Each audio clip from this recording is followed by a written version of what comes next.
तो hello guys, क्या आप लोग को क्लास 10 का साइंस का केमिस्ट्री चैप्टर हार्ड लगता है?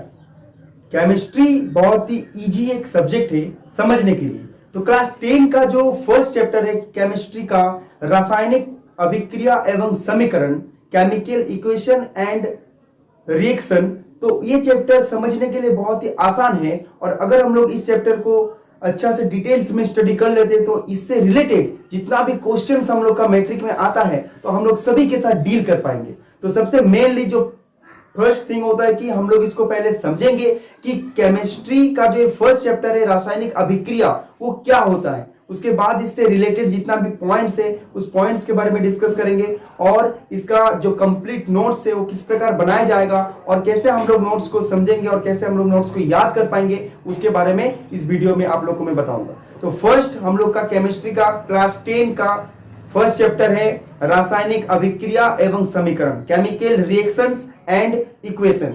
तो ये चैप्टर में हम लोग देखेंगे, सबसे पहले समझेंगे कि रासायनिक अभिक्रिया किसे कहते हैं, किस प्रकार का रासायनिक अभिक्रिया होता है, रासायनिक अभिक्रिया का हम लोग के डेली लाइफ में किस प्रकार का प्रभाव पड़ता है, रासायनिक अभिक्रिया जब होता है उसमें क्या क्या चेंजेस आता है, क्या क्या परिवर्तन होता है। तो इन्हीं सब के बारे में आज हम लोग इस चैप्टर में डिस्कस करेंगे। तो सबसे पहला हम लोग का जो हेडिंग है रासायनिक अभिक्रिया, तो उसको पहले हम लोग समझ लेंगे कि रासायनिक अभिक्रिया होता क्या है और किस प्रकार का ये होता है। ठीक है, तो देखिए सबसे पहला हम लोग का जो है हेडिंग है रासायनिक अभिक्रिया एवं समीकरण।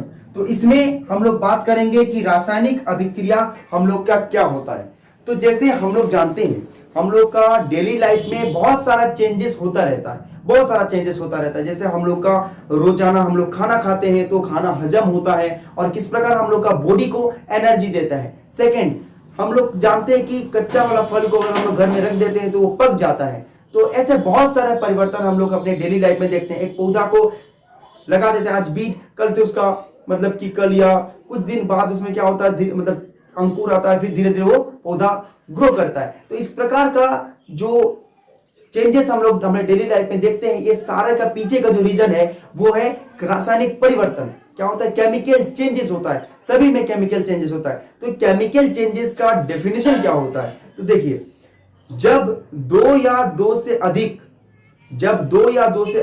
कोई भी पदार्थ को मिलाया जाता है तो उसमें नया पदार्थ जो बनता है उसे रासायनिक परिवर्तन कहते हैं। यानी कि हम लोग कह सकते हैं कि ऐसा परिवर्तन जिसमें दो या दो से अधिक अभिकारक मिलकर किसी नए उत्पाद का निर्माण करते हैं उसे रासायनिक अभिक्रिया कहते हैं। ठीक है, तो हम लोग का जो डेफिनेशन रहेगा वो इस प्रकार रहेगा कि रासायनिक अभिक्रिया का जो डेफिनेशन हम लोग का रहेगा वो है ऐसी अभिक्रिया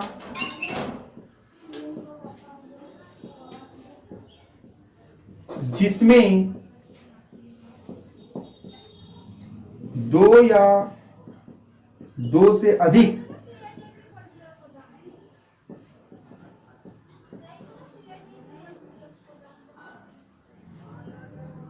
पदार्थ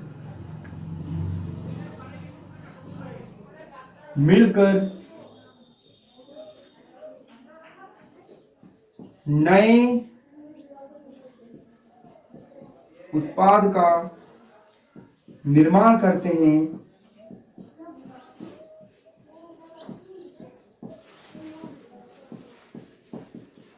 उसे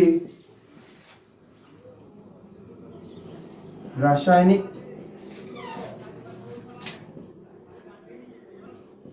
परिवर्तन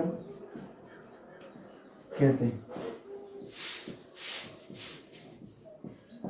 ओके, तो हम लोग का जो इसका परिभाषा हुआ कुछ इस प्रकार का है कि ऐसी अभिक्रिया जिसमें दो या दो से अधिक पदार्थ मिलकर नए उत्पाद का निर्माण करते हैं उसे रासायनिक परिवर्तन या रासायनिक अभिक्रिया जो बोल सकते रासायनिक अभिक्रिया कहते हैं। तो रासायनिक अभिक्रिया का परिभाषा यह कहता है कि दो या दो से अधिक पदार्थ मिलकर नए पदार्थ का निर्माण होते हैं उसे रासायनिक परिवर्तन या रासायनिक अभिक्रिया कहते हैं। तो ये रासायनिक अभिक्रिया किस प्रकार का केमिकली हम लोग करेंगे, एक एग्जांपल लेके करेंगे तो उसका देख लेते हैं। ठीक है, जैसे हम लोग को पता है कि वाटर जो बनता है वो हाइड्रोजन एंड ऑक्सीजन मिलके हम लोग का वाटर बनता है, ठीक है। ऑक्सीजन एंड हाइड्रोजन मिलके हम लोग का वाटर बनता है। तो ये एक गैस है, ये भी एक गैस है, तो दो गैस मिलकर क्या बनता है, एक लिक्विड बनता है, ठीक है। तो इसमें हम लोग का क्या होता है, बेसिकली रासायनिक परिवर्तन हुआ। तो रासायनिक परिवर्तन हम लोग का जो ये इधर वाला जो है हम लोग का, यानी कि ऐसा देखा जाए तो हम लोग का राइट साइड में, तो ये जो होता है मेरा राइट साइड में, ऐसा देखा जाए लेफ्ट साइड में होता है, तो लेफ्ट साइड वाला जो होता है इसको कहते हैं अभिकारक। क्या कहते हैं इसको, अभिकारक। और राइट साइड वाला जो होता है वो होता है उत्पाद। तो अभिकारक क्या करते हैं, मिलके उत्पाद का निर्माण करते हैं। तो इसी अभिक्रिया को भी रासायनिक अभिक्रिया कहते हैं, ठीक है।